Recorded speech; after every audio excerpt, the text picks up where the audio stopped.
อาจจะบ่พึงพอใจปานใดเนาะบ่ถูกใจภัยหลายคนก็ต้องขอโทษขออภัยก็ว่าแปลกที่คนจะเว้าถึงแล้วก็หลายๆคนอยากจะมา ผู้ใดก็อยากมาผู้ใดก็เว้าถึงก็คือหมายถึงจุดนี้นี่แหละสบายดีทุกคนนี่คือเมืองเฟืองเนาะเมืองเฟืองที่หลายๆคนเว้าถึงกันหลายๆคนอยากจะมานะเห็นความสวยงามของเมืองเฟืองบ่เห็นจะมีผามีอย่างเมืองเฟืองนี่ก็ถือว่าบ่ได้เป็นเมืองแบบว่าเป็นภูผาแบบคือกับทางเหนือของประเทศลาวเนาะแต่ว่าจะมีผาหินปูนตั้งขึ้นมาอยู่หลายผาเลยเนาะอันนี้ก็คือปาราดินออกจากเรือนพักมานะเพราะว่า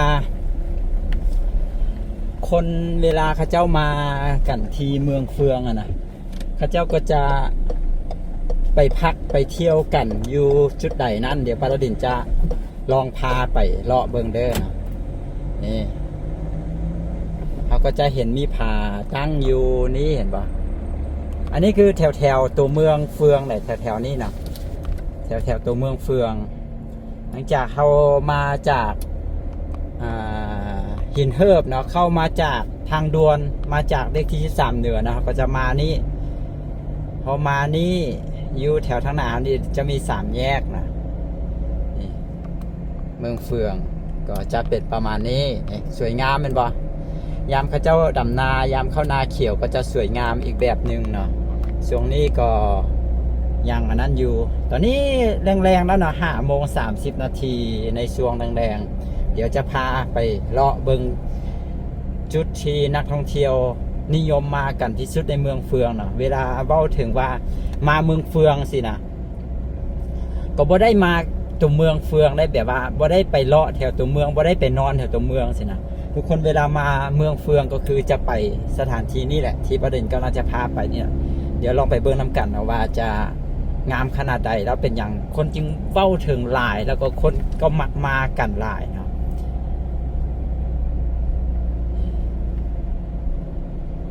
ก็เข้ามาเนาะพอมาฮอดวันนี้แถวนี้นะบ้านดอนนะบ้านดอนแล้วแถวทางหน้าเขานี่จะเป็น3แยกจะเป็น3แยกถ้าเราเลี้ยวซ้ายก็คือจะเข้าสู่ตัวเมืองเฟืองแล้วก็เลยตัวเมืองเฟืองไปก็จะมีสถานที่ท่องเที่ยวที่เอิ้นว่าวัดสินไซมีสถานที่ท่องเที่ยวอ่างน้ำตงมีหลายๆบอนเนาะแต่ว่าเราจะเลี้ยวซ้ายอยู่บนนี้เนาะพอมาฮอด3แยกเราจะเลี้ยวซ้ายเห็นบ่จะมีรถนักท่องเที่ยวออกมานี่พอเราเลี้ยวซ้ายเราก็จะขี่ขึ้นไปเรื่อยๆเนาะขี่ขึ้นไปเรื่อยจะเห็นมีผามีอย่างทางเทิงพูดบ่อันนั้นคือแถวบริเวณที่นักท่องเที่ยวไปเที่ยวกันไปเลาะไปพักผ่อนย้อนใจกันนะไปนี่ก็จะมีสายน้ำลีกเนาะมีสายน้ำลีกมีสายน้ำลีกแล้วก็จะมีเฮือนแพจะมีบอนพักตามแคมน้ำลีกนะมักหลายๆเนาะทุกคนแล้วก็เขาเจ้าก็มักไปขี่เรือกันช่วงนี้นะไปขี่เรือไปล่องเรือกันนี่อันนี้ก็นักท่องเที่ยวที่เขาเจ้าออกมาจากจุดที่ปาราดินเบ้ามานี่นะเดี๋ยวเราจะพาไปเบิ่งเด้อเวลามาเมืองเฟืองก็ต้องไปจุดที่ปาราดินกำลังจะไปนี่ถ้าบ่ไปจุดนี้ก็คือพลาดก็คือแบบบ่มาฮอดเมืองเฟืองนะถ้ามาฮอดแถวนี้ก็คือฮอดแต่แถวนี้เพราะนักท่องเที่ยวมาจะต้องไปแถวนั้นนะมันเป็นไฮไลท์ที่เขาเจ้ามักถ่ายลง TikTok ถ่ายลงเฟซถ่ายลง YouTube กันอย่างสินะแถวนี้ก็เริ่มมีรีสอร์ทมีบ้านพักมีอย่างหลายเลยถ้าเราไปพักอยู่จุดที่ปาราดินเว้าถึงนี้เนาะจุดเป็นที่พักแคมป์น้ำนะแถวนั้นค่อนข้างจะแพงเนาะสำหรับปาราดินได้สำหรับคนที่แบบว่าตั้งใจมาพักผ่อนมาแบบดื่มด่ำบรรยากาศโดดๆมาเทื่อนึงนี่ก็โอเคได้เนาะก็ไปพักผ่อนได้เนาะทุกคนเพราะว่าจะได้สัมผัสถึงความสวยงามของเมืองเฟืองแท้ๆนะแต่สำหรับปาราดินและปาราดินก็เคยไปพักแล้วเทื่อนึง2เทื่อสินะแล้วก็ถ้ามาตลอดไปพักตลอดก็บ่ไหวเรื่องงบนะเว้าตามตรงๆเลยก็คือบ่ไหวเรื่องงบเนาะเป็นคนมีงบน้อยเนาะก็เลยพักอยู่แถวนี่แหละแถวในเมืองที่ปาราดินออกมาอันนี้ก็เป็นสถานที่ท่องเที่ยวเนี่ยเป็นตู้เป็นอย่างประมาณท่านเนาะเขาจะก็เฮ็ดในหลากหลายรูปแบบนะเป็นร้านอาหารแล้วก็เป็นตู้เป็นเพื่อนเป็นนั้นก็เป็นกลายเป็นสถานที่ท่องเที่ยวเต็มไปหมดเลยนี่แถวนี้นี่เห็นไหม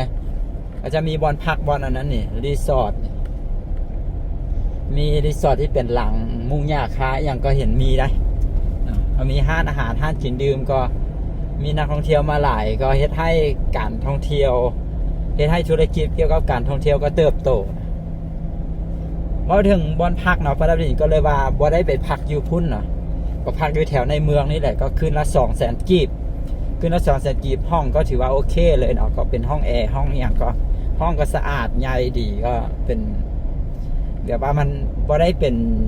บ่อนพักแบบติดกับบอนวิวงามติดกับแคมป์น้ำสินะแถวนี้แถวในเมืองนะก็โอเคเนาะถ้าบอนพักแถวแคมป์น้ำฮันน่าจะต่ำสุด500,000ย่านบ่มีแล้วเนาะส่วนใหญ่ก็จะน่าจะ 7-800,000ประมาณ5ห้องต่อห้องสินะก็ถ้าเกิดว่าไปน้ำกันห้องนึงน่าจะนอนได้2คนเนาะถ้าเกิดว่าไปน้ำกันจาก2คนจังซี่ก็โอเคเนาะ800,000ก็แบ่งกันคนละ400,000จังซี่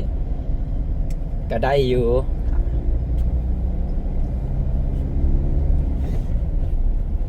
แต่ว่าประดับดินท่านงบน้อยนะนอนอยู่ที่คืนละ200,000แล้วก็จะขับรถไปเลาะไปเบิงเอานะก็จะพา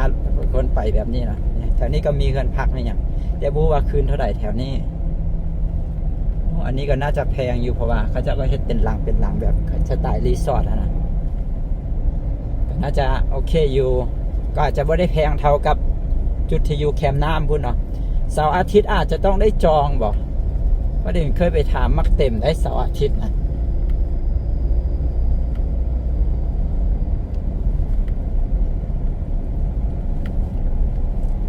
อันนี้ก็เป็นเฮือนพักอันนี้ปาราบินก็เคยมาพักก็โอเคอยู่ได้อันนี้ก็หาด30,000เข้าไปทางนี้ก็จะเป็นบรรยากาศแบบนี้เมืองเฟืองก็คือนี่แหละเนาะเวลามาเที่ยวเมืองเฟืองก็จะมาเที่ยวนี่แหละเส้นที่ปารินกำลังไปนี่แหละ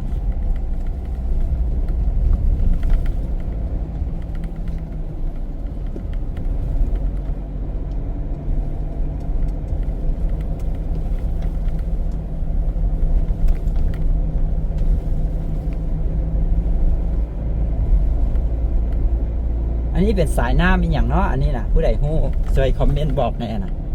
สายน้ำนี่นะสายน้ำตรงวะตัวที่มาจากบัวบาที่สิมาจากทางพุ่นนะไม่แน่ใจว่าแมนใช่ป่ะตัวสายน้ำตรงน่าจะไหลลงไปทางพุ่นนะทางเมืองมืนพุ่นวะว่าแถวนี้จะเป็นทงนาในอนาคตก็อาจจะไม่ได้เห็นเป็นทงนาแบบนี้แล้วนะในอนาคตก็คงจะมีบ้านมีเฮือนเต็มอยู่แถวนี้แล้วนะ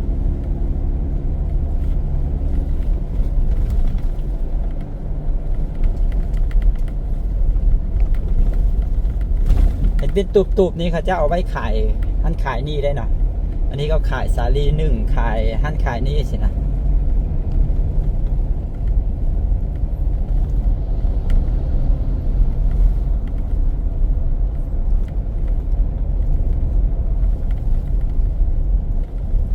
ผู้ใดบ่มีโอกาสได้มาเมืองเฟืองก็เบิ่งตามคลิปประดับดินนี่แหละเนาะก็มาก็จะได้เห็นตามในคลิปนี่แหละ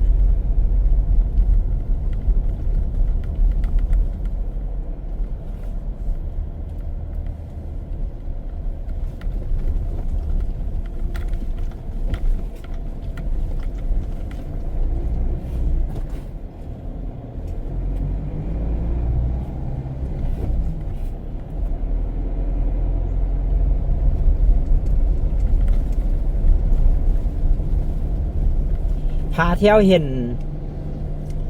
ไปพุ่นน่าจะเป็นเคิ่นผายังก็ผาตึ้งสิวะ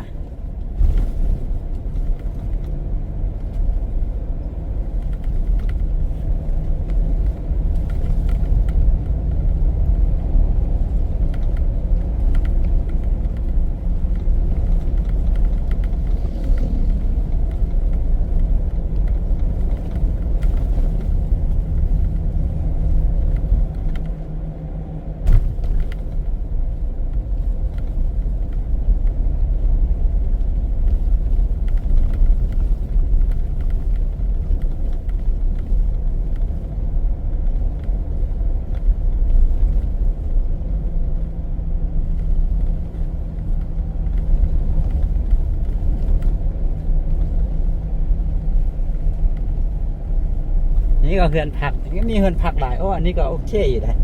เฮ็ดเป็น2ชั้นแล้วก็เป็นห้องน่าจะราคาน่าจะไม่ได้แพงอะไรแถวนี้ก็มีบอนพักหลายนะมีเฮือนพักหลายแต่ว่า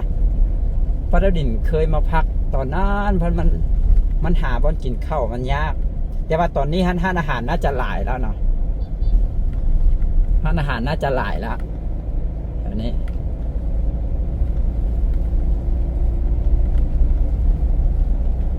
บรรยากาศช่วงแรงๆก็คักเลยได้นี่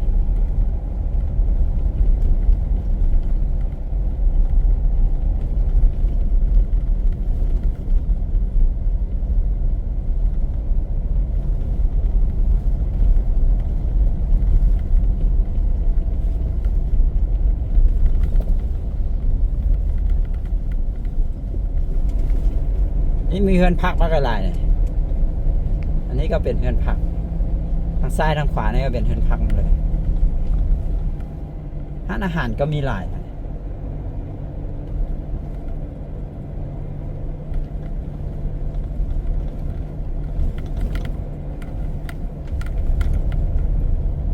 หาดอย่างก็อันนี้หาดดอนกลางเนาะหาดดอนกลางก็จะเข้าไปนี้หาดดอนกลางก็มีหาดนี้เนาะก็จะไปก็จะเป็นห้านอาหารแล้วก็มีตูบอยู่แคมป์น้ำนะก็ไปนั่งกินข้าวกินน้ำนะถ้าเป็นห้านอาหารก็แต่ถ้าเป็นเฮือนถ้าเป็นบอนพักก็จะเป็นตูบใส่กับแคมป์น้ำสินะแล้วก็พักอยู่หันเลยนอนอยู่หันเลยแต่ส่วนใหญ่เท่าที่ประดิษฐ์เห็นเนี่ยจะบ่ได้มีห้องน้ำนะก็จะแบบว่าห้องน้ำไม่ต้องขึ้นมาใส่อยู่เทิงเนี่ยคือแบบนี้เนี่ยเฮือนแพเฮือนพักแบบนี้นะเข้าไปถ้าเกิดว่าเฮาบ่พักนี่เฮาก็บ่กล้าลงไปนะทุกคนเพราะว่าลงไปแล้วมันก็จะเป็นห้องของผู้นั่นผู้นี้สินะเฮาสิลงไปห้องของเขาก็เก่งใจสินะถ้าว่าเฮาบ่พักนี่หลายๆบอนก็คือในแบบนี้นะคือลงไปนี่นะลงไปทางซ้ายมือเฮาตอนทางขวามือเฮาตอนนี้ก็เป็นเฮือนพักหมดเลยเนาะทั้งสองข้างทั้งสองแคมป์น้ำก็คือเป็นเฮือนพักหมดเลยเนี่ยคนไทยก็มากันหลายแต่ว่าปาราดินนะบ่ได้ลงไปเนาะเพราะว่าเขาบ่ได้พักนะบ่ได้พักแล้วลงไปก็เก่งใจเพิ่นนะตามรูปนี่ก็ปลูกคอนกรีตเข้าไปดีดัก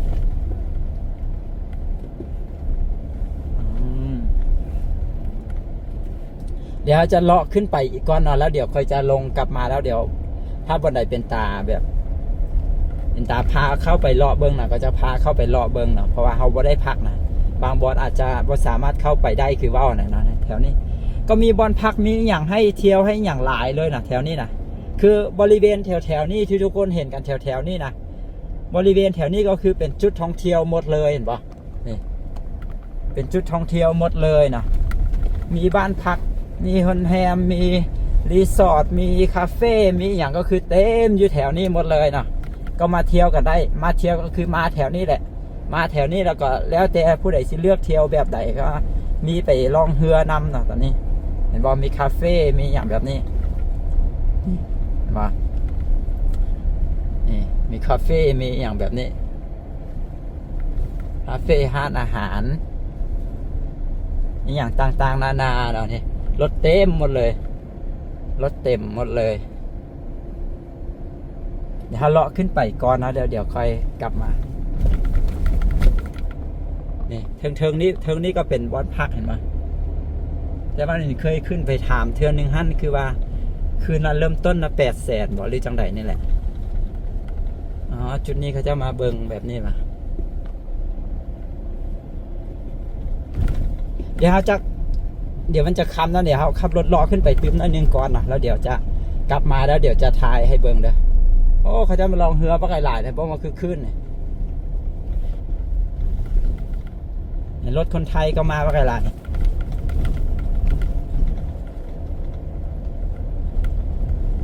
รถคนไทยเห็นรถคนไทยปะไงได้สิ่งหนึ่งปาราดินขอคอมเมนต์น้อยนึงเนาะเกี่ยวกับสถานที่ท่องเที่ยวบอนนี้นะที่มันเป็นสายน้ำลีกแล้วก็มี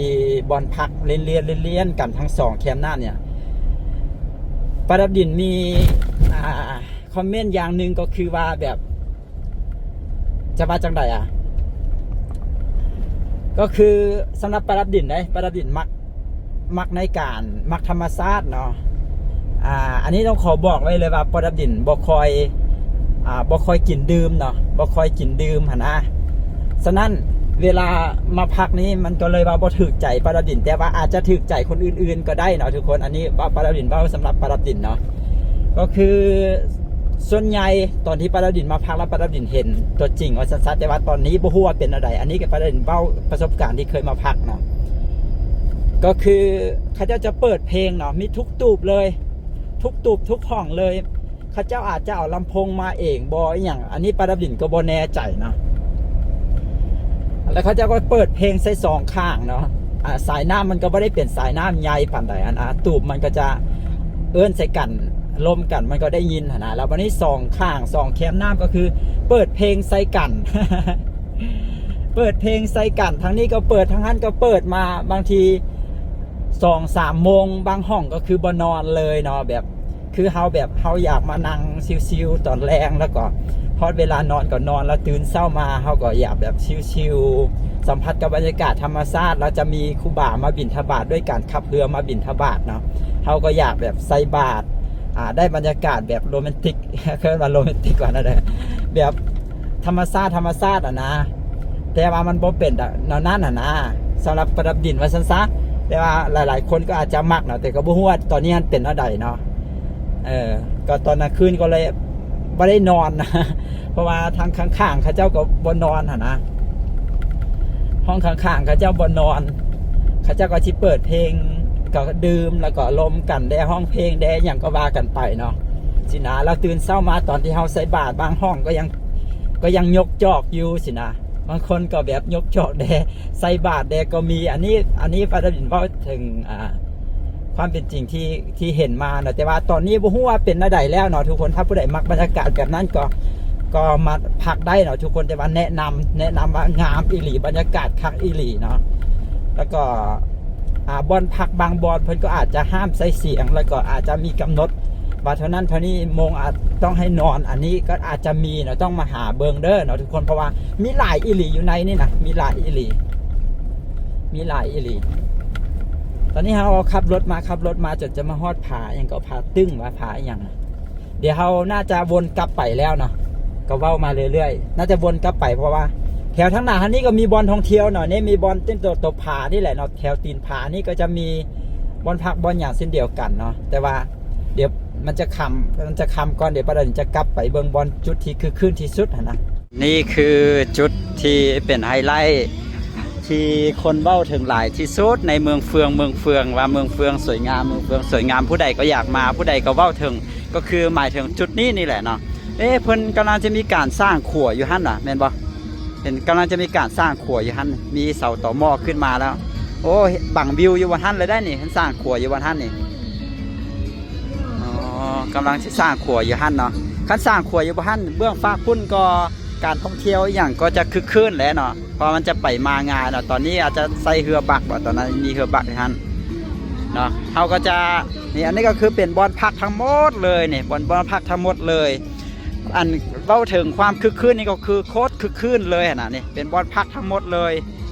บอนพักเต็มสองข้าง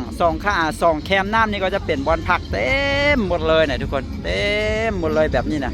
เป็นบอนพักเต็มหมดเลยแบบนี้แต่ว่าสิ่งที่ปดับดินเล่าไปเมื่อกี้นี่ทุกคนได้ยินบอนี่ก็คือเป็นเรือเมื่อก่อนตอนปดับดินมาพักท่านยังบ่ได้มีเรือรองแบบนี้ได้บ่ได้มีเรือรองไปรองมาแบบนี้เนาะจะมีแต่เป็นบอนพักบ่ได้มีหลายหลังเดี๋ยวนะตอนนั้นปดับดินยังพักแต่ว่าตอนนั้นก็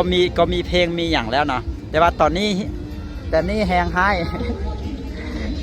ก็คือทุกแพนเรือทุกลำนะเขาเจ้าจะมีห้องเพลงคาราโอเกะไปนำนะก็แล้วแต่ได้อันนี้ปดับดินเบ้าในมุมของปดับดินนะว่าสำหรับปดับดินแล้วปดับดินบ่มักนะมักก็คือมักบ่มักก็คือบ่มักเบ้าตรงๆนะถ้าที่เบ้าถึงบรรยากาศธรรมชาติวิวอย่างนี้ก็คือหลักล้านเนาะแต่ว่าเขาเอิ้นอย่างก็มลพิษทางเสียงนะอันนี้เป็นสิ่งที่ปดับดินบ่มักเนาะถ้าเกิดว่ามันนั่งชิวๆบ่มีเพลงบ่มีอย่างนี้โคตรสิคักแล้วก็ปดับดินเชื่อว่าก็มีหลายๆคนที่มักแบบเงียบๆเวลามาท่องเที่ยวแหล่งธรรมชาติก็อยากสัมผัสธรรมชาติอีหลีสินะ แต่ว่าอันนี้มันก็แบบว่าสวัสดิ์จะได้มาท่องเที่ยวธรรมชาติแล้วก็ได้บรรยากาศอยู่แบบห้านเบียร์ไปนำสินะก็ถ้าผู้ใดมักสไตล์แบบนี้ก็โอเคเลยเนาะก็โอเคเลยแต่ว่าถ้าผู้ใดมักแบบเงียบๆต้องการมาพักผ่อนมาฟังเสียงน้ำมาฟังเสียงธรรมชาติมาเบิ่งวิวก็อาจจะบ่พึงพอใจปานใดเนาะอันนี้ก็เลือกเอาเนาะสถานที่ท่องเที่ยวที่แบบบ่มีเสียงบ่มีอันนั้นก็มีก็เลือกไปเอาสถานที่แบบมีการใส่เสียงลักษณะแบบนี้ก็มีก็แล้วแต่เนาะแล้วแต่เด้อเนาะอันนี้เว้าถึงมุมบางคนก็มักบางคนก็บ่มักซื่อๆเนาะสำหรับปาราบินก็บ่มักเช่นเดียวกันแต่ว่าวิวนี่ป๊อทุกคนโคตรงามเลยเหมือนบ่งามสุดๆเนาะวิวเนาะ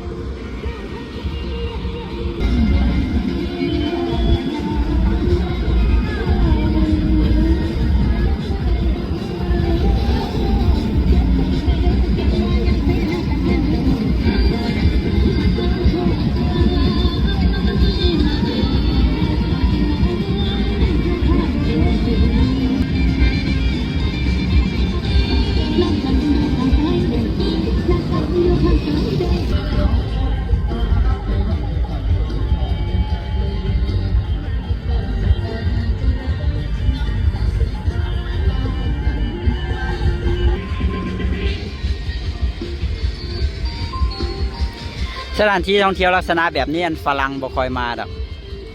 เขาเจ้าจะมักแบบบ้านๆแบบบ้านๆแบบบ่ต้องมีเสียงบ่ต้องมีอย่างนั้นสินะ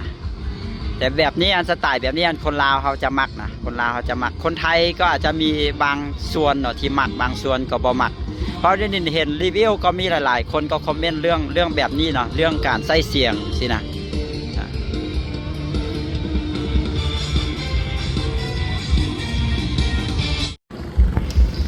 เพิ่นกำลังเพิ่นกำลังสร้างขัวอยู่นี่แท้เนาะสร้างขัวอยู่นี่ตะกี้หันตูบหันจะมีแต่อยู่บนลุมหันได้มีแต่อยู่บนลุมหันเนาะแล้วก็ขยายไปเบื้องฟากพุ่นแล้วก็ขยายขึ้นมาจนเต็มนี่แล้วก็ลงไปลุมพุ่นก็ยังมีตูบไปยาวไปลุมพุ่นอีกเลยแต่ว่าน้ำใสดีงามขนาดเลยนี่บรรยากาศแบบนี้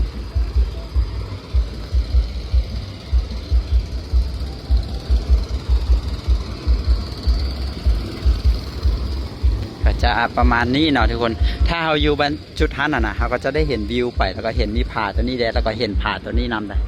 ถ้าเกิดว่าเราอยู่ลุมหันนะเราอยู่ลุมหันนะอยู่ตัวลุมหันก็จะเห็นวิวแบบนี้วิวงามๆแบบนี้ตอนนี้รู้สึกว่าเพลงจะเบาลงไปน้อยนึงแล้วเดี๋ยวพายางเลาะไปนะ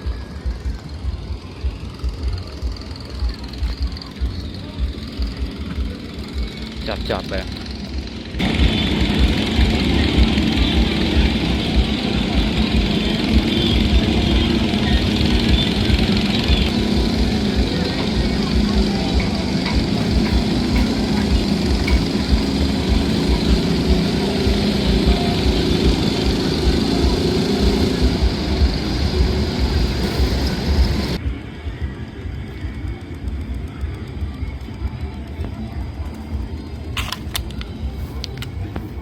ยอมรับว่างามก็งามอีหลีเนาะบรรยากาศดีอีหลีคักอีหลีก็ว่าแปลกที่คนจะเว้าถึงแล้วก็หลายๆคนอยากจะมากันงามแบบนี้เลยงามอีหลีอันนั้นเป็นเฮือขายเครื่องได้นะทุกคนมีเฮือขายเครื่องนำเนาะเขาเจ้าก็สิเลาะขายไปแต่ละตูบถ้าเกิดว่าตูบใดหรือว่าห้องใดที่มีการนั่งซุมแซวกันอยู่สินะเขาเจ้าก็สิเลาะไปแบบนี้เห็นบ่เขาเจ้าจะมาขายเครื่องแบบนี้เห็นบ่นี่ก็ไปกำลังซื้อเครื่องเลย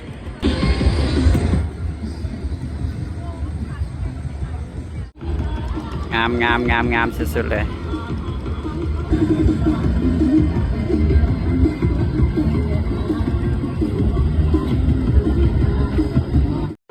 ก็เดี๋ยวสำหรับวิดีโอนี้ปาราบินขอจบไว้แต่เพียงเท่านี้ก็ยาวพอสมควรแล้วเนาะบรรยากาศอยู่ที่เมืองเฟืองก็จะเป็นที่แหละเวลาเขาจะเว้าถึงว่ามาเที่ยวเมืองเฟืองอยากมาเมืองเฟืองอยากมาเที่ยวเมืองเฟืองก็คือหมายถึงว่าอยากมาจุดนี้นี่แหละนะคือพวกนี้ก็เป็นไฮไลท์สำคัญเป็นจุดท่องเที่ยวสำคัญของเมืองเฟืองก็คือจุดนี้เนาะถ้าผู้ใดมักสไตล์การท่องเที่ยวลักษณะแบบนี้ก็มากันได้เนาะทุกคนแบบผ่อนคลายสบายเสาร์อาทิตย์อย่างที่เนี่ยคนก็จะหลายเนาะก็ถือว่าเป็นสถานที่ท่องเที่ยวแบบมา ซุ่มแซวกันมามวนซืนกันแล้วก็ได้สัมผัส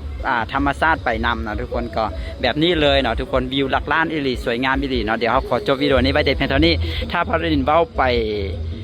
มีอย่างผิดพลาดประกันใดหรือว่าบ่ถูกใจภัยหลายคนก็ต้องขอโทษขออภัยนำหลายๆนะทุกคนนั้นเป็นเพียงความคิดเห็นแล้วก็เป็นเพียงความหักความมัก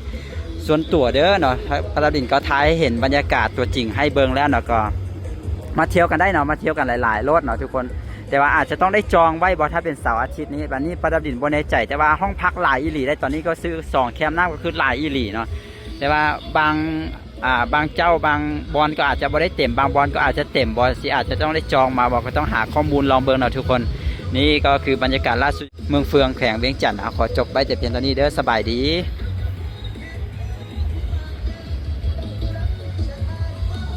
อันนี้ก็เป็นเพื่อนพัก